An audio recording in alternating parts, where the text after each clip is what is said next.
우리는 예수님을 영접하고 주로 고백함으로 하나님의 자녀가 되었습니다. 믿으시지요? 에베소서 5장 8절에 보면 너희가 전에는 어둠이더니 이제는 주 안에서 빛이라, 빛의 자녀들처럼 행하라 말씀합니다. 자, 우리는 전에는 어두움에 소속이 되어 있었습니다. 그런데 이제는 빛의 자녀가 되었습니다. 바로 하나님의 자녀입니다. 우리 신분이 바뀌었습니다. 여러분, 우리의 신분이 예수 그리스도의 십자가의 공로로 신분이 바뀌었습니다. 이제는 우리가 성도가 되었지요. 우리는 신분만 바뀐 것이 아니고 성도로서 하나님 앞에 부르심을 받았을 때에 또 한 가지의 변화가 있습니다. 바로 하나님께서 주님이 세우신 교회를 통해서 직분을 우리 각자에게 주신다라는 것입니다. 가톨릭에서는 사제와 성도 간의 이 직분은 차별로서 존재합니다. 가톨릭에서는 성도가 혼자서 회개할 수 있습니까? 아시는 분은 아실 거예요. 성도는 혼자서 회개를 할 수가 없습니다. 반드시 사제 앞에 가서, 고해 성사하는 방에 가서 사제의 도움을 받아야 회개할 수 있습니다. 이것이 사제의 직분입니다.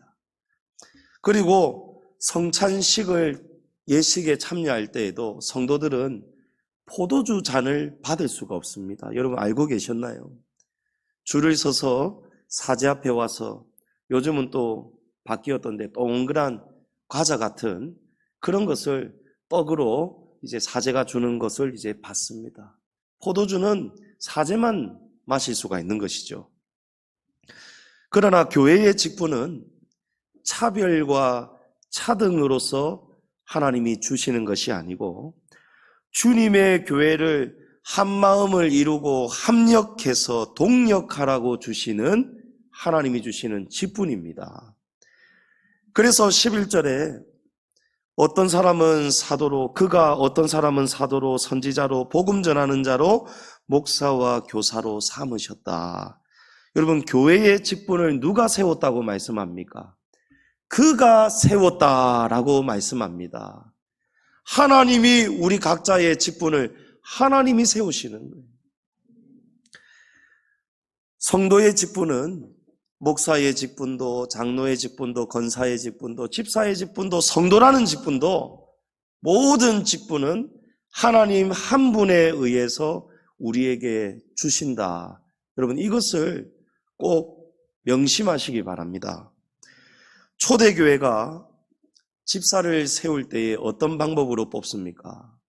사도들이 선택을 합니다. 기준이 있었지요. 성도들 가운데 성령이 충만하고 믿음이 충만하고 지혜가 충만하여서 칭찬받을 만한 7사람을 사도들이 선별해서 집사를 세웁니다. 예수님의 12제자 가운데 가룟 유다가 스스로 목숨을 버렸습니다. 이제 가룟 유다 대신에 이 빈자리를 채워야 되는데, 마띠아를 뽑을 때에, 충원을 할 때에 어떤 방법으로 하지요? 제비를 뽑아서 마띠아를 충원을 하였습니다. 사도들이 7집사를 세운 것 같습니다. 그리고 사도를 채울 때에도 제비를 뽑아서 마띠아가 뽑힌 것 같습니다. 그러나 오늘 말씀에서 교회의 직분은 누가 주신다고 했습니까? 궁극적으로 하나님이 세우시는 것입니다. 하나님이 주시는 직분입니다. 잠언 16장 33절에 제비는 사람이 뽑으나 모든 일을 작정하기는 여호와께 있느니라. 아멘. 여러분, 사람이 한다고 사람이 한 것처럼 보시면 안 되는 거예요. 오늘 말씀에서도 분명히 증거하는 것처럼 그가 우리의 직분을 하나님이 세우셨다라는 것입니다. 오늘 우리 교회 안에도 직분이 마찬가지입니다. 우리 성도들이 장로로서 합당한 사람, 안수 집사로서 합당한 사람, 건사로서 합당한 사람, 우리가 투표해서 뽑는 것 같지만 궁극적으로 그 직분자를 세우시는 분은 하나님이십니다. 저와 여러분이 사람을 통해서, 성도들을 통해서, 우리 성도들이 3분의 2가 동의하고 공동의회를 열고 노예의 허락을 받고 담임 목사가 그런 과정을 통해서 세워졌지만, 그러나 궁극적으로는 이 자리에 담임 목사를 이 자리에 세우신 분은 하나님이시라는 것을 성도들이 아셔야 됩니다. 우리 장로님들, 건사님들을 우리가 투표해서, 기도하면서 투표해서 세운 것 같지만 우리가 세운 것이 아니고 하나님께서 우리 장로님들을 세우셨고 하나님께서 우리 건사님들을 세우셨다라는 것을 여러분이 아셔야 되는 거예요. 그래서 우리는 직분에 차별이 없고 차등이 없지만, 그러나 이 직분의 질서만큼은 우리가 감히 함부로 대해서는 안 된다는 것입니다. 왜냐하면 그 직분을 하나님이 세우셨기 때문입니다.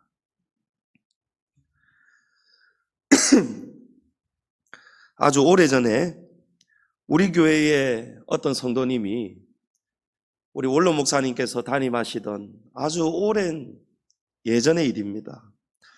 그분이 목사님을 찾아와서, 목사님, 저는 장로가 되어야겠습니다. 저 장로 시켜주실 겁니까? 목사님이 저를 장로로 안 시켜주실 것 같으면은 저는 저를 장로 시켜줄 수 있는 교회로 가야 되겠습니다. 라는 거예요. 여러분, 성경의 진리를 몰라도 한참을 모르니까 이런 무지에서부터 불신앙적인 자세가 나오는 거예요. 하나님 앞에서 이것이 얼마나 교만한 악인지를 지금 모르고 사는 거예요. 모르는 성도도 문제지만 교회와 주의 종도 문제가 있습니다. 어떤 분이 우리 교회에 사정에 의해서 우리 교회에 출석을 하시기 시작하니까 이전에 출석하던 그 교회 목사님이 찾아오고 전화가 오셔가지고 다시 돌아오라는 거예요. 네, 이제 곧 장로 시켜줄랬는데 장로 시켜줄 테니까 돌아오라는 거예요. 그럼 어떻게 그런 교회가 하나님 앞에서 바른 교회라 할 수 있겠습니까? 어떻게 그런 주의 종이 하나님 앞에서 바른 종이라고 할 수 있겠습니까? 주의 종은 말씀을 옳게 분별하여서 성도들에게 바른 진리를 가르쳐야 됩니다. 그래서 말씀의 종이에요. 그런데 주의 종이 말씀을 모릅니다. 성경을 모릅니다. 성도들은 바른 진리를 가르치는 주의 종을 통해서 바른 진리를 제대로 배우셔서 하나님이 기뻐하시는 교회 생활, 믿음 생활, 직분자 되시기를 축복합니다. 하나님은 아무나 되고 싶다고 해서 아무나에게 아무 직분을 주시는 분이 아닙니다. 오늘 말씀을 보십시오. 어떤 사람입니다. 그가 세우시는 어떤 사람이라는 거예요. 아무나 그냥 목사, 장로, 사도 직분 주는 것이 아니고 어떤 사람은 하나님께서 사도로 세우시고 특정된 사람을 뜻하는 말씀이죠. 또 어떤 사람은 선지자로 세우시고 어떤 사람은 그가 복음 전하는 자로 세우시고 어떤 사람은 목사로 또 가르치는 자로 하나님이 교사로 세우신다는 거예요. 오늘 우리 안에도 마찬가지입니다. 하고 싶다고 해서 목사가 되고 싶다고 장로가 되고 건사가 되고, 여러분 그런 것이 아닙니다. 하나님은 우리 각 사람의 중심을 보시고 하나님은 그 사람이 어떠한 사람인가를 아시고 그에 맞도록 하나님께서 세우시는 분임을 믿으시기 바랍니다. 하나님은 우리의 그릇을 아시고 그 분량을 아시고 그 은사와 지혜를 아시고 무엇보다 하나님을 사랑하는 중심을 아시고 하나님은 세우십니다. 사무엘상 16장 7절에 하나님께서 이렇게 말씀하시죠. 내가 보는 것은 사람과 같지 아니하니 사람은 외모를 보거니와 나 여호와는 중심을 보느니라. 아멘. 하나님은 우리의 중심을 보고 아무나를 세우는 것이 아니고 중심을 보시고 세우신다는 거예요.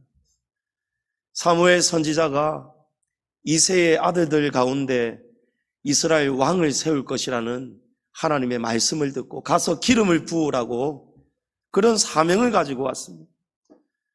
이 사무엘 선지자가 와서 보았더니 장남 엘리압을 보고는 반해버렸어요. 키도 크고 인물도 훤하고 정말 근사하게 생겼어요. 그래서 기름을 부으려고 하였더니 하나님이 말리시면서 하지 말라고 하시면서 이 말씀을 주시는 거예요. 사람을 외모로 보지 말라는 거예요. 용모로 보지 말라는 거예요. 사람의 기준으로 직분자를 세워서는 안 된다는 것입니다. 여러분, 사람이 담합을 해가지고 우리 이 사람 찍어줍시다, 이 사람 세워줍시다.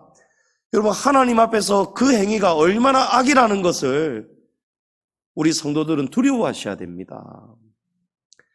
하나님이 이 자리에 면접장에도 명함도 못 내밀고 있는 다윗을, 막내 다윗을, 형들 틈에서 아예 그냥 열애가 되어 있던 들에서 양을 치는 다윗을 데려오라는 거예요. 그리고 하나님이 이 사람이 하나님 마음에 합한 사람이라면서 그에게 기름을 부으라는 것입니다. 여러분, 이것이 하나님이 주시는 직분입니다. 하나님은 정확하게 우리의 중심을 아시고 보시고 하나님이 저와 여러분을 목사로, 장로로, 권사로, 집사로, 성도로 하나님이 부르셨음을 믿으시기 바랍니다. 서울 잠실에 있는 우리 고신교단에서 꽤 큰 교회입니다.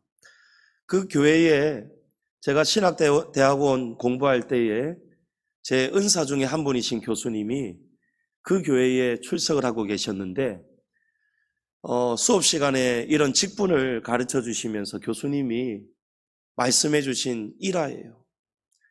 교수님이 그 교회를 출석하시니까 친한 권사님이 계셨는데 얼마 전에 지난주에 이 권사님 남편이 장로 피택 선거에 나왔다가 표가 한참을 미달이 되어서 떨어지고 말았는 거예요. 그래서 그 다음 주에 교수님이 이 권사님을 좀 위로해 드려야 되겠다. 직분은 하나님이 세우시는 것이니까 또 올해가 다가 아니고 내년에도 있고 그 다음도 기회가 있으니까 위로를 해드려야 되겠다 하고 가니까 권사님, 그래 우리 남편 집사님 좀 괜찮으세요? 물었더니 이 권사님이 있는 그대로 제가 말씀을 드린 거예요. 말도 마세요. 교수님, 우리 집사님 얼마나 지난주에 속이 상하셨던지 집에서 양주 한 병을 다 비우셨어요 라는 거예요. 그런 사람이니까 하나님이 장로로 세우지 못하는 겁니다. 여러분, 술은 2차적인 문제고요.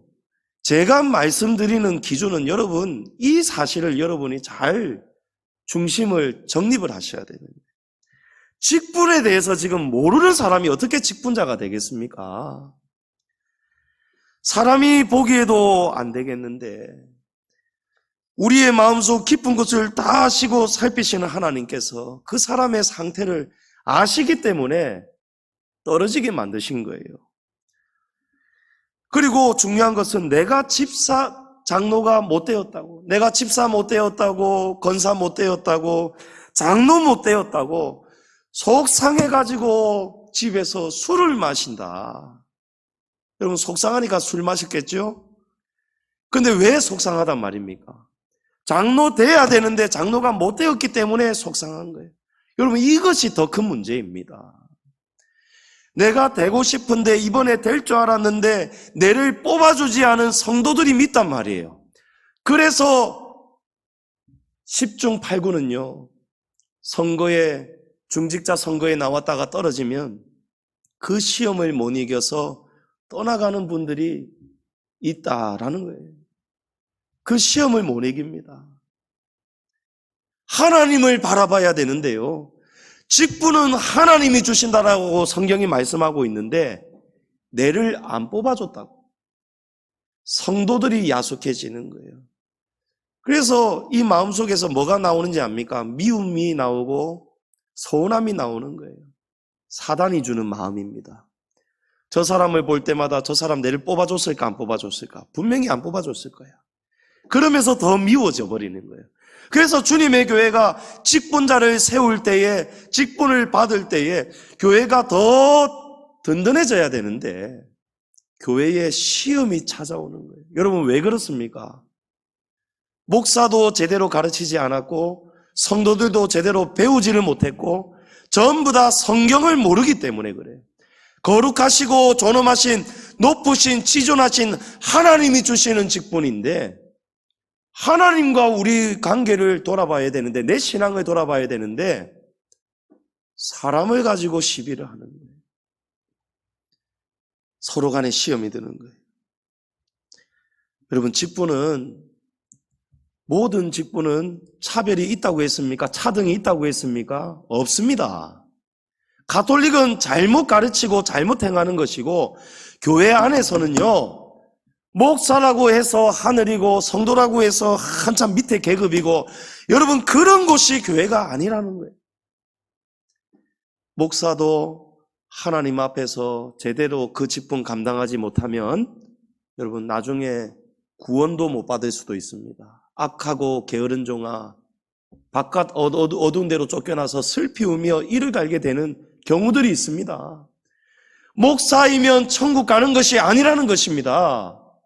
목사라도 하나님 아버지의 뜻대로 행해야 천국에 갑니다. 성도여도요, 서리 집사여도요, 이름 없이 빚도 없이 기도하면서 겸손하게 주님의 교회를 위해서 신실하게 섬기고 봉사하고 예배생활, 믿음생활, 신앙생활 하나님을 기쁘시게 하는 신앙생활에다가 갔을 때에 여러분 그 성도가 목사보다도 잘못 살았던 잘못 행했던 목사보다도 훨씬 더 좋은 집을 받고 상급을 받고 면류관을 받는다라는 거예요. 그런 것이 우리의 바른 진리입니다. 야고보서 3장 1절에 내 형제들아 너희는 선생된 우리가 더 큰 심판을 받을 줄 알고 선생이 많이 되지 말라. 여러분 무슨 말씀입니까? 직분이 무거우면 무거울수록 더 무거운 심판을 받는다는 거예요. 직분은 귀한 것이지만 귀한 직분만큼 더 두려운 심판을 받을 수 있습니다. 같은 실수를 저질러도 여러분 잘 들으시기 바랍니다. 같은 죄를 하나님 앞에서 범해서도 하나님 앞에서 성도의 징계가 다르고 집사의 징계가 다르고 권사와 장로의 징계가 다르고 목사의 징계가 다르다는 말씀이에요. 그만큼 직분에 대한 책임은 따른다는 것입니다. 그러나 분명한 것은 하나님께서 우리에게 직분을 왜 주십니까? 두려워 떨라고 주시는 직분 아닙니다.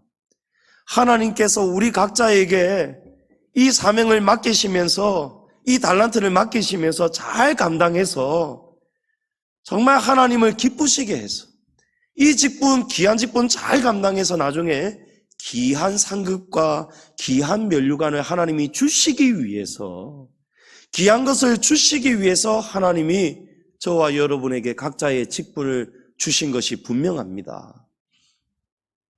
하나님께서 왜 그렇다면 목사로, 장로로, 권사로, 집사로, 성도로 우리를 다 부르셨느냐?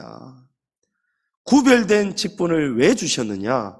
이유가 있습니다. 12절에 성도를 온전하게 하여 봉사의 일을 하게 하며 그리스도의 몸을 세우려 하심이라. 아멘. 여기 그리스도의 몸은 교회를 의미합니다. 하나님이 주님의 교회를 제대로 세워가게 하시려고 우리 직분을 주셨다는 거예요. 11절에 소개된 모든 직분은 여러분 목적이 어디에 있습니까? 1차적으로 성도를 온전하게 만드는 데 목적이 있습니다. 하나님께서 목사를 세우신 이유, 장로와 권사와 집사를 세우신 이유, 우리 각자에게 모든 직분을 주신 목적이 여러분 성도를 온전하게 하기 위함이라는 것입니다. 여기 온전하게 하다는 헬라어, 이 카타르시모는요, 신약 성경에서 성경 전체에서 딱 한 번 사용된 유일한 단어입니다. 여기 온전케 하다는 원어의 뜻은 뼈를 맞추어 제자리에 있게 하다라는 뜻이에요. 여러분, 탈골이 된 뼈를 다시 제자리로 끼워 넣어서 다시 재기능을 할 수 있도록 만드는 것, 이 뜻이 바로 온전하다는 뜻이에요. 저는 팔 빠진 사람을 한번 봤습니다. 예전에 전도사로 사역할 때 체육대회를 하고 있었는데 정말 평소 때 운동 잘하고 겉으로 보기에도 굉장히 건강해 보이는 젊은 청년이었습니다. 그런데 막 열심히 막 뛰어다니고 운동을 하다가 다 죽어가는 거예요. 사람이 하면서 쓰러지는데 보니까 탈골이 됐어요. 이 팔이 빠져버렸어요. 여러분, 팔이 빠지면 그렇게 아픈 모양입니다. 너무너무 아파요. 그래서 저는 사람이 다 죽어가길래 뭔가 큰일이 벌어진 줄 알고 119를 부르고 119가 와가지고 학교 어딘지를 모르니까 막 뛰어가서 욕이라고 막 난리가 났어요. 다급해가지고 사람이 다 죽어가니까. 그런데 전문가가 와가지고 이 빠진 팔을, 탈골이 된 뼈를 다시 제자리에 탁 끼워 넣어버리니까요, 방금까지 다 죽어가던 사람이 멀쩡해지는 거 있죠. 너무너무 신기해요. 그런데 만약에 외과 의사가 아니고 이 제대로 뼈자리를 모르는 사람이 그 빠진 뼈를 제자리에 맞춰주려고 하면 여러분 어떻게 되겠습니까?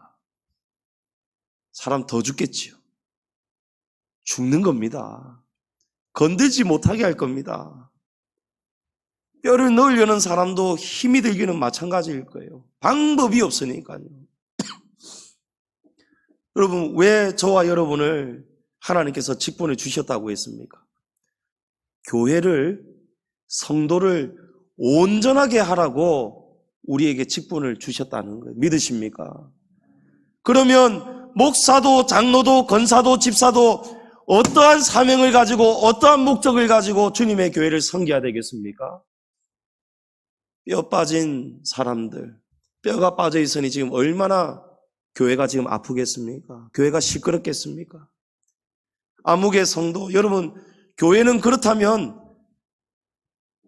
어떤 사람들이 모여 있다는 거예요? 전부 다 뼈가 제자리에 없고 빠져 있는 사람들이 하나님께서 성도로 부르셨다는 거예요. 그래서 우리는 다 모자란 사람들이에요. 부족한 사람들이에요. 예수님이 내가 병든 자라에게라야 의원이 쓸데 있는 것처럼 나는 의인을 부르러 온 것이 아니고 죄인을 부르러 왔다고 했어요.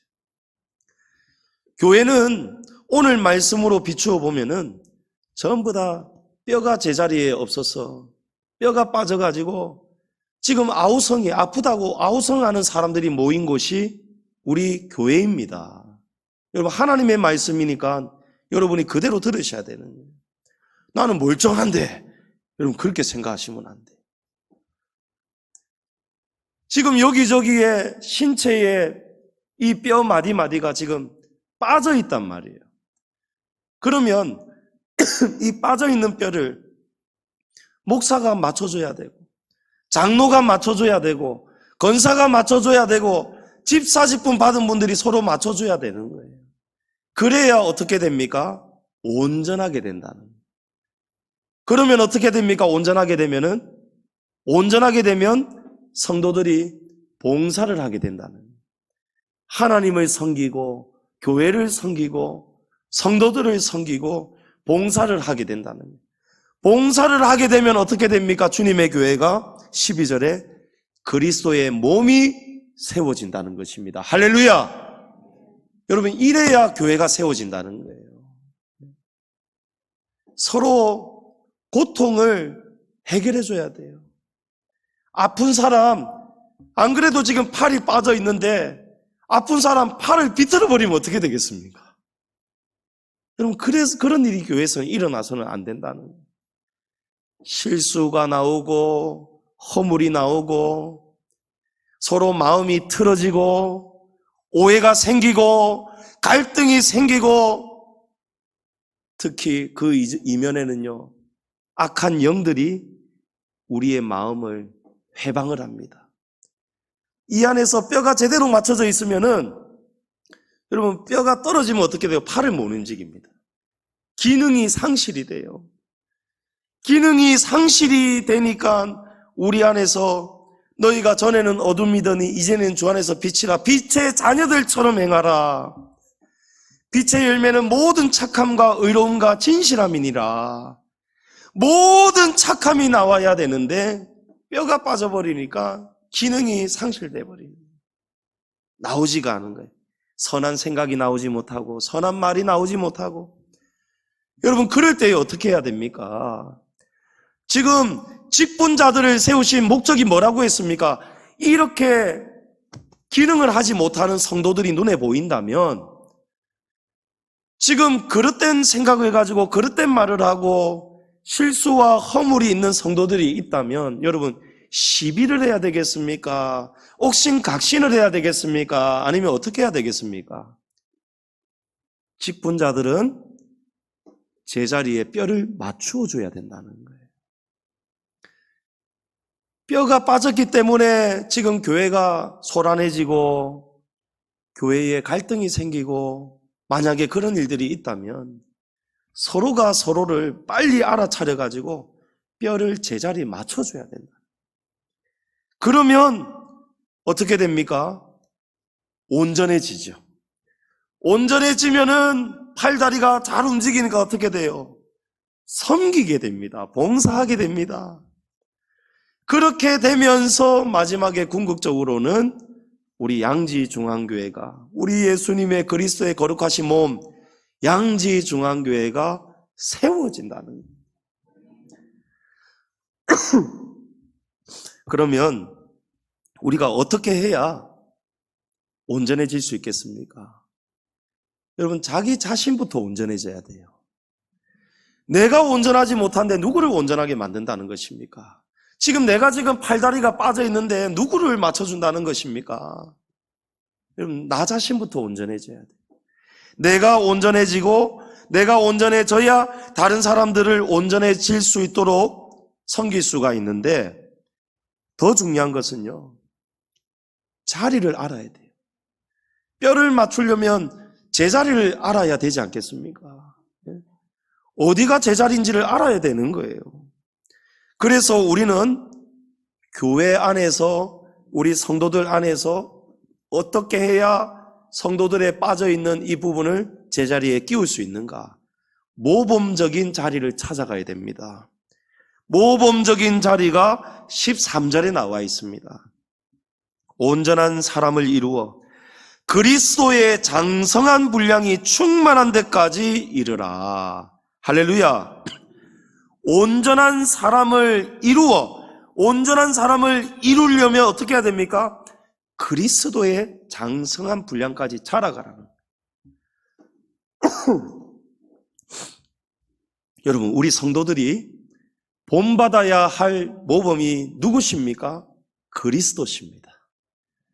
여러분, 목사를 본받고 다른 사람을 본받고 그렇게 해서는요, 온전해질 수가 없어요. 그리스도의 온전하신 그리스도를 본받는 목사를 본받으셔야 되는 거예요.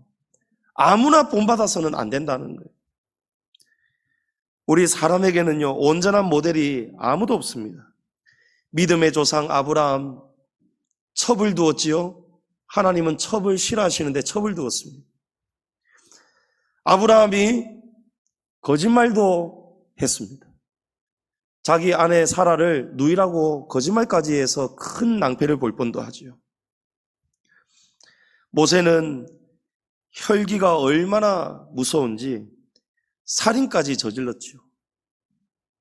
분을 못 참아서 지팡이를 가지고 바위를 세게 내리치는 바람에 하나님 앞에 징계를 받아서 고생 실컷 하고도 그 가나안 땅 목전에 두고 들어갈 수도 없었습니다. 온전하지 못합니다. 다윗은 부녀자를 강간하였고 남편을 또 살인하였습니다.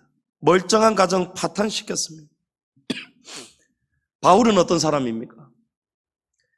2차 전도 여행 가면서 마가 요한 문제 때문에 이 갈등을 해결하지 못해서 바나바와 크게 다투고 둘이 갈라진 바로 그런 사람이 바울입니다. 바울이 온전한 사람이 아니에요. 바울도 팔이 하나 빠져 있고 바나바도 팔이 하나가 빠져 있어요.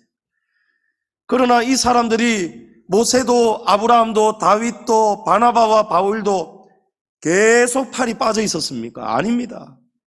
온전해져 갔습니다. 어떻게 해요? 그리스도 예수님을 통해서 예수님께 기도하면서 성령께서 깨닫게 하실 때에 회개하고 잘못을 깨닫고 예수님이 책망하실 때에 그 책망을 깨닫고 겸손하게 깨닫고 나중에는 바울이 어떻게 합니까? 마가 요한을 얼마나 가까이 둡니까? 마가 요한이 마지막까지 바울이 죽는 순간까지 지켰지 않습니까? 온전치 못했던 사람이 온전해져 가더라는 거예요. 여러분, 그것이 우리 교회입니다. 그것이 교회입니다. 교회는 온전하지 못할 때에 시험 들고 옥신각신하고 토라지고 시험 들어서 뒤돌아서는 것이 교회가 아니고 교회는 얼마든지 그런 곳이라는 것을 우리가 인지하면서 그럴 때에 먼저 깨달은 자가 특히 우리 중직자들이 하나님이 명예로 주신 직분 아닙니다. 여러분, 그 직분을 하나님 앞에서 귀하게 받으셨으면 귀하게 직분을 섬기셔야 되는 거예요. 먼저 깨달으셔야 돼요. 그래서 우리 중직자들은 먼저 깨달아야 되는 책임감이 있습니다.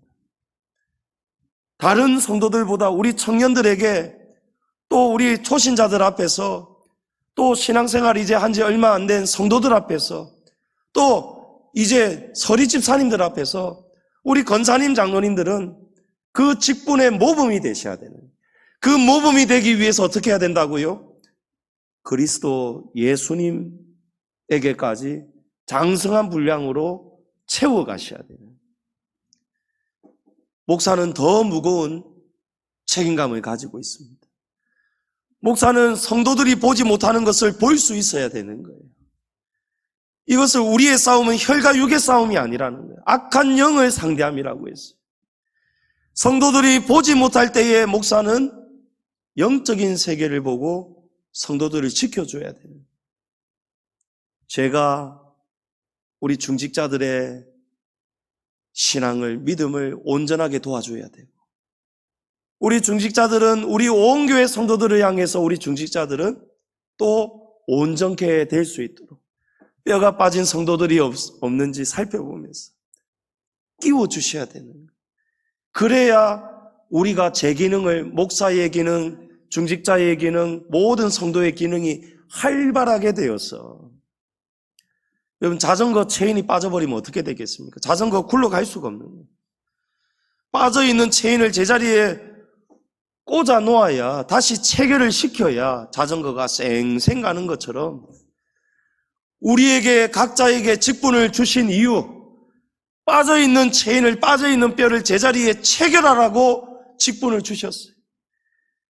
제자리에 끼워 놓아야 자전거가 굴러가는 것처럼 교회가 이제 여기서 일어나기 시작하는 거예요. 제 기능이 일어나는 거예요. 우리 목사 한 사람이 교회 세우는 거 아니죠. 예. 우리는 동력자라고 했습니다. 목사는 목사의 직분으로서 할 일이 있습니다. 여러분, 무엇입니까? 말씀을 옳게 분별해서 성도들을 가르쳐야 되는 거예요. 목사가 성경의 옛 직분에서 감독인데요. 가르치는 감독이에요. 목사는 교회에서 여러분 오해하지 말고 들으시기 바랍니다. 제가 이전에는 전도사 때에 강도사 때 부목사 때 제가 여러분 교회에서 어떻게 제가 일을 했는지 여러분 기억하시는 분은 다 아실 거예요. 이 곳곳에 제 손이 안 간 데가 없습니다. 강당 공사, 조명, 음량 공사, 여러분 1층부터 교회 꼭대기까지 저 어떤 때는 하루에 잠 2시간, 3시간 자면서 이 공사하고 제가 일을 다 했습니다. 교역자라고 해서 넥타이만 매고 뒷짐 지고 힘든 일 안 하고 여러분 저 그렇게 사역하지 않았습니다. 그러나 이제는요, 제가 담임 목사로서 하나님 앞에 이제 이 직분을 받았기 때문에 이전하고는 똑같이 제가 사역을 하다가는 교회에도 유익이 없고 저에게도 유익이 없고 제 건강에도 유익이 없고 결국에는 하나님 앞에 제가 직분을 다하지 못하는 거예요. 그래서 지금은 제가 목사의 직분을 받았기 때문에 하나님 앞에서 제가 해야 할 일을 위해서 제 생활을, 제 시간을 관리해야 되는 거예요. 이전에 막 다 달려가서 혼자서 다 뜯어고치고 하던 그 시간, 얼마든지 제가 할 수도 있고 고칠 수도 있고 재능도 있지만 하나님이 어느 순간부터는 그걸 기뻐하시지 않더라고요. 너 이제는 그런 일에 이제 너는 네 시간을 할애해서는 안 된다. 말씀 보고 기도하고 성도들을 돌아보고 말씀 준비해야 되는 거예요. 이제 장로의 직분, 권사의 직분, 집사의 직분, 이제 여러분은 여러분이 받은 직분 안에서 어떻게 하셔야 되겠습니까? 여러분 이것을 분별하셔야 되는 거예요. 우리가 그리스도의 장성한 분량에 이르기까지 두 가지의 방법을 잘 기억해야 됩니다. 첫째는 13절에 믿는 것과 아는 것에 하나가 되어야 됩니다. 여러분 믿는 것과 아는 것에 하나가 돼야 돼요. 여러분 하나님께서는 이 믿음을 하나가 되게 하시려고 가르치는 목사를 한 사람 세우셨습니다. 2사람, 3사람 담임 목사가 있어서는 아니 되겠죠. 우리가 양지중앙교회를 섬기면서 옆에 다른 교회의 담임 목사님의 지도를 받아서는 아니 되겠죠. 은사가 엄청나다고 해서 그 기도원 원장님의 지도를 받아서는 아니 되겠죠. 여러분 하나님께서 양지중앙교회 섬기라고 여러분을 성도로 부르셨습니다. 아멘이십니까? 그러면 여러분 이 질서에 순복하셔야 됩니다. 어느 유명한 목사님은 이렇게 가르치던데 어느 유명한 목사님은 교회를 이렇게 운영하시고 이렇게 다스려 가시던데 여러분 교회는 한 교회가 맞습니다. 그러나 한 교회 안에 하나님은 개교회를 허락하셨어요. 필라델피아 교회가 있고요, 서머나 교회가 있고요, 에베소 교회가 있고요, 라오디게아 교회가 있고요. 하나님은 다 교회를 세우셨어요. 그리고 하나님은 각 교회마다 감독자로 목사를 세우셨다는. 그러면 우리가 믿는 것과 아는 것에 하나가 되기 위해서는 어떻게 해야 되겠습니까? 성도는 담임 목사의 지도를 통해서 믿음을 배우고 성경을 배우고 봉사를 배우셔야 되는 거예요. 봉사하는 데에 있어서 담임 목사가 보기에 이렇게 봉사해서는 안 되는데 하면은 여러분이 성경을 통해서 목사가 충분히 성경을 통해서 근거를 가지고 진리를 가르칠 때에는 순종하셔야 되는 거예요. 구제를 할 때에도 구제도 봉사하지 않습니까? 구제를 할 때에도 성경적인 방법대로 구제를 해야 되는 거예요. 그런데 담임 목사가 볼 때에는 이 방법이 좋은 방법이지만 이것도 귀한 일이지만 오늘 뭐라고 했습니까? 그리스도의 장성한 분량까지 자라가라고 했어요. 우리는 될 수 있으면, 할 수 있으면 하나님이 기뻐하시는 온전한 뜻을 쫓아가야 됩니다. 그래야 복을 받습니다. 그래서 지금 하는 방법도 나쁘지는 않지만 사람이 보기에, 그러나 성경이 가르치는 방법에서는 이것이 옳지 못하다 할 때에는, 그것을 가지고 담임 목사가 지도를 할 때에는 여러분 겸손하게 아멘 하셔야 되는 거예요. 아, 맞네요 목사님. 성경에는 구제를 오른손이 하는 일을 왼손이 아예 모르게 하라고 했네요. 여러분 어떻게 오른손이 하는 일을 왼손이 모를 수 있겠습니까? 하지만 그만큼 은밀하게 하라고 성경이 가르치는 거예요. 누가 어디에 누구를 도와주었고, 내가 얼마를 하였고, 또 이번에는 누구를 도와줄까요? 이 사람 도와줄까요? 말까요? 여러분 구제는 그렇게 하는 것이 아니라, 봉사도 충성도 구제도 여러분 하나님을 믿는 것과 아는 일에 하나가 되어야 되는 거예요. 하나가 되는 방법은 무엇입니까? 그리스도십니다. 그죠? 그리스도를 우리의 목적으로 삼고 예수님이 가르쳐 주신 방법대로 담임 목사가 배워서 깨달아서 교회 앞에 가르칠 때에 성도는 그 일에 하나가 되셔야 돼요. 한 마음이 되셔야 돼요. 이것을 꼭 명심하시기 바랍니다. 여러분 그러면 우리 교회 안에서 어떤 봉사를 하셔도 여러분이 하는 봉사가 나중에 하나님 앞에 책망받는 결과가 아니고 칭찬받는 결과가 될 것입니다. 예. 우리가 제자리로 서로 맞추어져 갈 수 있도록 여러분 첫 번째로 믿는 것과 아는 것에 하나가 되는 것을 기억하시고, 두 번째로 사랑 안에서만 교회가 성장할 수 있다라는 것을 기억하시기 바랍니다. 15절에 오직 사랑 안에서 참된 것을 하여 범사에 그에게까지 자라가라. 여러분 오직 사랑 안에 봉사도 섬김도 충성도요. 여러분 사랑이 아니고는 전부 다 헛되고 맙니다. 여러분 은사도 패하고 예언도 그치고, 그러나 사랑은 영원하다라고 했습니다. 여러분 결국에는요 시작도 사랑이어야 되고 과정도 사랑이어야 되고 마침도 사랑이 되셔야 됩니다. 오직 사랑 안에서 참된 것을 행해야지, 그래야 우리가 뼈가 온전함을 맞출 수 있어요. 사랑이 없는데 어떻게 서로 뼈를 맞춰줄 수 있겠습니까? 14절에 우리가 온전하지 못한 상태를 어린아이라고 말씀합니다. 이 어린아이는 왜 어린아이입니까? 잘 속습니다. 또 잘 속입니다. 사람의 속임수와 간사한 유혹에 잘 넘어져 버리는 거예요.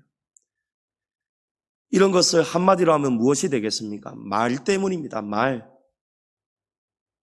때문에 속이고, 말 때문에 속고, 말 때문에 서로의 마음이 다쳐버리는 거예요. 여러분 말로서 사단이 가장 잘 쓰는 무기가 뭐라고 했습니까? 말이라고 했습니다. 사단은 말 가지고 장난을 치게 만드는 거예요. 말 가지고 서로 다툴 일도 아닌데, 그럴 일도 아닌데 말 때문에 사단은 서로의 마음을 아프게 만들어버립니다. 그래서 여러분 마음을 지키는 것은요 곧 이 입을 지키는 거예요. 헛된 경건이 무엇입니까? 이 입술을 못 지키는 거예요. 경건한 자일수록 여러분 입이 무거워야 되는 거예요. 우리 중직자들은 중심을 잘 잡으셔야 됩니다. 이 말에 저 말에 믿음이 흔들리고 요동하면 안 되는 거예요. 흔들리는 사람은 여러분 지금 뼈가 지금 빠져 있는 상태. 중심을 잘 잡으셔야 되는 거예요. 사랑은 희생이 없으면 불가능한 것이 사랑입니다. 여러분 사랑은 희생이지요, 섬기는 것입니다. 그러면 사랑은 받는 것이 아니고 주는 것입니다. 동의하십니까? 여러분 사랑은 줘야 돼요. 나를 주어야 된다는 것입니다. 내 시간을 줘야 되는 거예요. 내 힘을 나누어 줘야 되는 것입니다. 다른 사람 보는 것이 아니에요. 여러분, 직분자는 저 사람은 안 하는데요, 이 사람도 안 하는데요, 여러분, 그건 하나님 앞에서 직분이 아니에요. 하나님은 나에게 직분을 주셨어요. 그러면 남은 하지 않더라도 나는 내가 일어나서 온전해져야 돼요. 여러분, 나 자신부터 온전해져야 됩니다.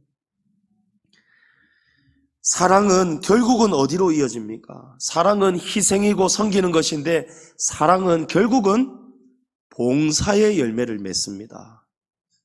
사랑은 섬김이에요. 이 봉사라는 헬라어 단어는 디아코니아인데, 집사라는 헬라어 단어가 이 봉사에서 파생되어 나왔습니다. 이 봉사라고 하는 디아코니아에서 집사라고 하는 디아코노스라는 단어가 나와 버렸어요. 여러분, 집사는 어떤 사람입니까? 이 디아코니아의 뜻은요, 봉사라는 뜻은요, 합성어인데 먼지를 턴다는 뜻입니다. 집에서 청소하고 먼지 터는 사람이 집사라고 우리 부르지 않습니까? 예. 우리 직분자들 전부 다 명예로 하나님이 주신 것이 아니고 교회에 먼지 털고 봉사하고 섬기라고 하나님이 직분을 주셨다는 거예요. 때가 되면 집사 되면 권사 되고 장로 되고, 여러분, 이런 진급하는 직분이 아니에요. 목사라는 직분도 섬기는 직분이에요. 장로, 권사, 집사도 여러분 교회 섬기라고 주신 직분인 줄을 여러분 기억하시기 바랍니다. 어떤 분은 직분을 추천할 때가 있어요. 이분 이제 집사 될 때 되지 않았을까? 이분 이제 권사 될 때가 된 것 같은데, 이분이야말로 이제 장로 될 때가 된 것 같은데. 여러분, 성도의 입에서 절대로 이런 말이 나와서는 안 됩니다. 하나님이 세우시는 직분이 되셔야 되는 거예요. 사람이 간섭되면 안 됩니다. 하나님은 우리가 서로가 서로를 섬기라고 이 직분을 주셨어요. 우리가 교회에서 예배 모임 참석하고 기도회에 참석하고 목사의 설교를 듣는 것으로 나 신앙생활 하고 있구나. 여러분, 천만의 말씀입니다. 목사의 설교를 듣고 하나님을 믿는 것과 아는 일에 하나가 되어서 성도를 온전하게 하여서 결국에는 오늘 말씀이 무엇을 말씀합니까? 봉사하라고 말씀합니다. 여러분, 봉사하셔야 됩니다. 주님의 교회를 봉사하셔야 됩니다. 지미 카터 전 미국 대통령이 평생에 주일학교 교사를 섬겼던 것을 영광스럽게 생각했습니다. 대통령을 마치고 나면요, 이 조그마한 시골 교회로 돌아가가지고 이 지미 카터 대통령이 본래의 자리로 돌아가서 주일학교 교사를 섬겼다고 합니다. 그가 암에 걸려서 투병하고 있을 때에도 주일학교 교사만큼은 마지막까지 놓지 않으려고 늘 이렇게 기도했다고 합니다. 하나님, 제 생명 붙어 있는 날까지 주님이 제게 주신 이 직분과 봉사를 마지막까지 충성할 수 있도록, 우리 아이들 가르칠 수 있도록 힘을 달라고 그렇게 기도했다는 거예요. 그리고 이 교회 안에서 한 달에 한 번씩 순번이 정해져 있는데, 자기 차례가 되면 이 지미 카터 전 대통령이 자기 부인하고 함께 자기 당번이 되면 교회의 먼지를 털고 쓸고 닦고 청소했다는 거예요. 여러분, 대통령이라는 사회적인 위치, 신분, 내가 그래도 대통령 출신인데 내가 이제 어떻게 저 조그만한 아이들 이제 더 가르칠 수 있을까? 내가 어떻게 저 시골로 다시 가서 조그만한 교회를 섬길 수 있을까? 여의도에 있는 큰 교회 섬겨야지. 거기 가서 가면 아이고 대통령 가까우셨습니까? 섬김을 받아야지. 여러분, 지미 카터 대통령은 그렇게 살지 않았다는 거예요. 오히려 자기의 자리로 돌아갔어. 청소하고 아이들 가르치고. 여러분, 무엇이 여러분에게 가장 큰 영광입니까? 여러분, 직분이 가장 큰 영광 되시기를 축복합니다. 주님의 교회를 쓸고 닦고 옮기고 봉사하고 섬기는 그 봉사가 여러분 인생에 있어서 가장 중요한 가치가 되시기를 축복합니다. 마태복음 20장 28절에 인자가 온 것은 섬김을 받으려 함이 아니고 도리어 섬기려 하고 자기 목숨을 많은 사람의 대속물로 주려 함이라. 여러분 예수님도 섬기러 오셨어요. 여러분 교회를 지금 어떻게 섬기고 있습니까? 내 직분으로 내 형제 자매에게 봉사하라고 하나님이 이 직분 주신 것을 여러분 이제는 믿으십니까? 봉사하라고 주변에 있는 형제 자매들 우리 성도를 섬기라고 직분을 주셨어요. 교회는 주님이 머리가 되시고 성도는 교회의 몸입니다. 이 교회는 곧 누구십니까? 그럼 그리스도십니다. 하나님이 가장 귀하게 여기시고 사랑하시고 주목하는 곳이 어디일까요? 여러분 교회입니다. 교회를 사랑하고 교회를 섬기고 교회를 위해서 봉사하면 그것이 곧 하나님을 사랑하는 것이고 하나님을 섬기는 것이고 하나님을 위해서 우리가 모든 것을 그대로 표현하고 섬길 수 있는 것이 바로 이 교회입니다. 성도님 여러분, 다윗은 하나님의 성전을 지어드려야겠다 생각을 했습니다. 그런데 하나님이 막으셨죠. 너는 전쟁터에서 피를 많이 흘렸기 때문에 너에게는 이 거룩한 성전을 짓도록 내가 허락을 할 수 없다. 대신에 네 아들 솔로몬에게는 내가 허락해 주겠다. 하나님이 다윗에게는 허락하지 않으셨어요. 그런데 다윗의 이 마음을 하나님이 아시고는 하나님께서 막으시면서 건축은 막으시면서 하나님이 느닷없이 막 축복을 쏟아내십니다. 하나님이 먼저 이 말씀을 하십니다. 내가 너를 이런 너의 마음의 중심을 알았기 때문에 양을 치던 목동이었던 너를 이스라엘의 주권자로 삼았다. 하나님이 말씀합니다. 여러분 다윗의 중심이 항상 어디에 가 있습니까? 하나님께 가 있는 거예요. 다윗이 목동이었을 때도 그 중심이 항상 하나님께 가 있었어요. 예배하고 비파를 치면서 수금을 연주하면서 하나님을 예배하는 항상 예배자였어요. 그래서 하나님이 다윗을 이스라엘의 주권자로 삼으셨다. 왕이 되게 하셨다는 거예요. 다윗이 왕이 되었는데도 지금 중심이 어디에 가 있습니까? 나는 이렇게 좋은 집에 사는데 하나님은 지금 저 흙 위에 흙바닥 위에 텐트 장막에 있으니 다윗이 마음이 아팠는 거예요. 하나님이 그런 다윗의 중심을 진작에 어렸을 때부터 알아보시고 보시고 다윗을 왕으로 높여주셨다는 거예요. 여러분 어떻게 해야 복을 받습니까? 주님을 중심에 두시고 하나님의 성전을 중심에 두고 살아가시기 바랍니다. 우리 집은 이렇게 떵떵거리면서 잘 되고 있고 우리 가족도 잘 되고 있고 이러는데 주님의 교회는 지금 아파요. 힘이 없어요. 여러분 그러면 복을 받을 수가 없습니다. 성도의 가정이 복을 받는 이유는요, 교회로부터 흘러가게 되어 있습니다. 여러분 이것이 영적인 원리입니다. 주님의 성전이 세워져야 돼요. 우리 양지중앙교회가 아름답게 세워져야 그래야 우리 섬기는 직분자들이 복을 받는 것입니다. 지금 교회는 어려운데 교회는 아픈데 교회는 충성할 자가 없고 봉사할 자가 없고 지금 이런 여러 가지 고민들이 있는데 여러분 봉사자들이 채워지지가 않아요. 섬길 자들이 없어요. 내 가정은 잘 돌아가는데 내 직장 내 사업은 잘 돌아가는데 주님의 교회는 주님을 섬길 자가 없어요. 여러분 그 마음으로는 진정한 복을 받을 수가 없어요. 그런데 다윗은 하나님이 성전을 너는 못 짓는다라고 하셨지만 다윗은 그럼에도 불구하고 자기가 할 수 있는 일을 다 했어요. 다윗이 건축은 착공은 못했지만 건축할 수 있는 모든 재료를 다윗이 다 마련해 놓고 다윗이 죽습니다. 여러분 이래야 복이 된다는 거예요. 하나님이 이런 다윗에게 얼마나 복을 주시는지 아십니까? 네가 어디로 가든지 내가 너와 함께 있어 내 모든 대적을 내 앞에서 멸하여 줄 것이다. 내가 세상에서 존귀한 자들의 이름 같은 이름을 너에게 만들어 줄 것이다. 할렐루야. 여러분 다윗의 이름이 신구약 성경에서 3만 번 이상 등장합니다. 신약 성경의 첫머리도 아브라함과 다윗의 자손 예수 그리스도의 계보다. 다윗의 이름을 높여주시는 거예요. 또 다윗의 나라가 안정되도록 복을 주시고 장수의 복까지 하나님이 주셨습니다. 여러분, 어디서부터 이 복이 시작됩니까? 하나님을 사랑하는 마음. 특별히 이 경우에는 다윗이 하나님의 성전을 지어드려야겠다는 마음. 지어드린 것도 아닌데 그런 마음을 먹은 것만으로도 하나님이 기쁘시게 받더라는.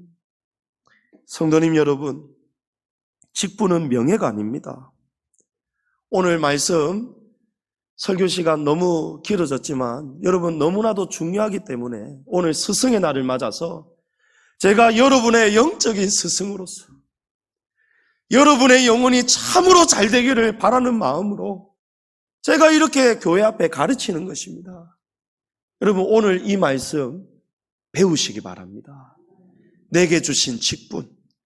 여러분 자신이 먼저 온전해지셔야 됩니다. 여러분 자신이 제대로 기능을 수행하지 못하고 있다면 여러분이 그리스도 예수님을 본받아서 오늘 목사로부터 가르침을 받는 이 말씀을 통해서 여러분 제자리에 뼈를 끼우시기 바랍니다. 그리고 내가 제자리에 온전해졌다면 여러분 주변에 있는 성도들을 온전해지도록 뼈를 맞추어 주셔야 돼요. 그러면 온 교회가 믿음 안에서 아는 일에 하나가 되어서 이제 공장이 돌아가기 시작합니다. 하나가 되기 시작하는 거예요. 이쪽에서는 이쪽 일을 하고 저쪽에서는 저쪽 일을 하고 구별된 일을 통해서 직분을 통해서 목사는 성도들이 복을 받으려면요.